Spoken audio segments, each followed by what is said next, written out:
मराठा समाजाच्या बाबतीमध्ये केंद्र सरकारच्या कॅबिनेटने जो निर्णय घेतला त्या संदर्भामध्ये देवेंद्र फडणवीसांनी एक विधान नुकतंच केलेलं आहे आणि सर्व राज्य सरकारवर खापर फोडण्याचा किंबहुना आम्ही जे म्हणतो ते संविधानाच्या विरोधात बोलतो आहे अशा प्रकारचं विधान हे देवेंद्र फडणवीसांच्याकडून ऐकायला मिळत आहे.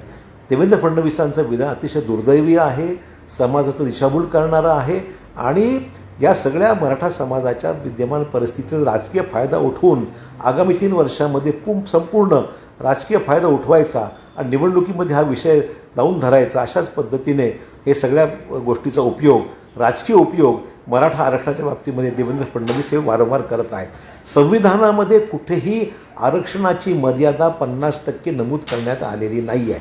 SC STचं आरक्षणाच्या व्यतिरिक्त कुठल्याही आरक्षणाच्या बाबतीमध्ये 50%च्या वर जाता कामा नये किंवा आरक्षण 50%च्या वर जाता येत नाही असं संविधानामध्ये कुठेही नमूद करण्यात आलेलं नाही आहे. इंदिरा साहनी प्रकरणामध्ये 50%ची मर्यादा सुप्रीम कोर्टाने घातलेली आहे. जर केंद्र सरकारने इकॉनॉमिकली वीकर सेक्शनच्या बाबतीमध्ये 10% ओव्हर अँड अबाव म्हणजे 10%ची जी काही तरतूद केलेली आहे म्हणजे 50%च्या वर 10%चे आरक्षण हे EWSसाठी करून देण्यात आलेलं आहे. संविधानिक घटनात्मक तरतूद त्यात करण्यात आलेली आहे, संसदेमध्ये कायदा करण्यात आलेला आहे. त्याच पद्धतीने मराठा आरक्षणाच्या बाबतीमध्ये सुद्धा केंद्र सरकारला विद्यमान संसदेमध्ये आरक्षणासंदर्भातला वेगळा कायदा आणून ती अट 50%ची इंदिरा साहनी प्रकरणात घातल्या गेलेली आहे ती EWS प्रमाणे ही अटसुद्धा शिथिल करता आली असती आणि मराठा समाजाला आरक्षण देण्यासंदर्भामध्ये सकारात्मक भूमिका घेता आली असती. पण त्यांनी तसंच काहीच केलं नाही. केंद्र सरकारने निर्णय घेतला, तो सर्व निर्णय थोपून राज्यावर थोपून मोकळे होऊन गेले आणि आता तुम्ही करत बसा. म्हणजे राणे समितीचा अहवाल हा फेटाळला गेला. त्यानंतर जस्टिस गायकवाड यांच्या अध्यक्षतेखाली मराठा समाजाच्या मागासलेपणाबद्दलचा जो अहवाल आहे तो सुद्धा सर्वोच्च न्यायालयाने फेटाळला गेला. आणि तुम्ही म्हणता की राज्य शासनाने करावं, मग पुन्हा गठीत करा आयोग, पुन्हा तीच प्रक्रिया पुन्हा सुरू करा आणि मग जे दोन्ही अहवाल फेटाळल्या गेले आता नवीन तिसरा अहवाल आणा. म्हणजे सगळा द्रविडी प्राणायाम तुम्ही हे पुन्हा सुरू करा आणि मग तुम्ही म्हणायला मोकळे की बघा यांचा कसा अहवाल चुकीचा आला, यांनी निर्णय गांभीर्याने घेतलं नाही, यांनी वकील योग्य लावले नाहीत.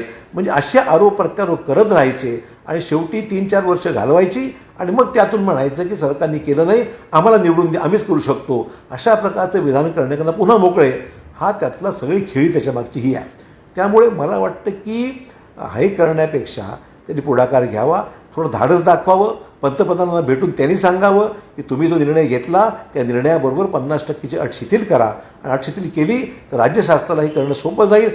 ती अट असताना हातपाय बांधायचे आणि मग म्हणायचं तुम्ही निर्णय घ्या असं होऊ शकणार नाही.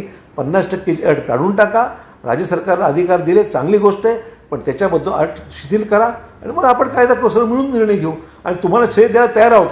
हे सगळं देवेंद्र फडणवीसांमुळेच झालं असं म्हणायला आमची तयारी, आमची काही हरकत नाही आहे. पण समाजाचा कृपया राजकीय कामाकरता फायदा तुम्ही करून घेऊ नका ही माझी हात जोडून विनंती आहे.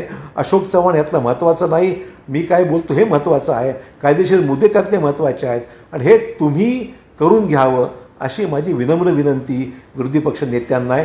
तुम्ही केलं तरी आनंद आहे, आम्हाला काही हरकत नाही आणि तुमच्यामुळे घडलं हे सुद्धा सांगायला आम्ही तयार आहोत. हमारे यहाँ फर्नीचर पलंग सिंगारदान सोफा सेट अलमारी dining table fridge computer table और दीगर कंपनियों के फर्नीचर दस्तियाब है. एक मरतबा तशरीफ लाकर खिदमत का मौका दे. प्रोपराइटर मौलाना Shabbir Sahab, deluxe furniture mall and home appliances, fruit market के सामने, माल्टेगिरी रोड, कामठा, नांदेड़. अस्सलाम वालेकुम, मैं अखिल मिर्जा. हमें उम्मीद है कि आपको हमारा चैनल अच्छा लगता होगा.